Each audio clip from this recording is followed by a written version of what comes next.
So what somebody originally did is take this hose that you see now, and they had it slid all the way across that elbow in that pipe, so it was disguising the real problem. That's where your coolant leak was coming from.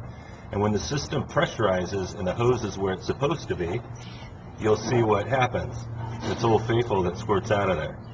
And that's where the hose is supposed to be. And this hose is gone to a metal pipe, and you can't quite see it here, but it goes into the back side of the intake manifold. It's pressure fitted into there.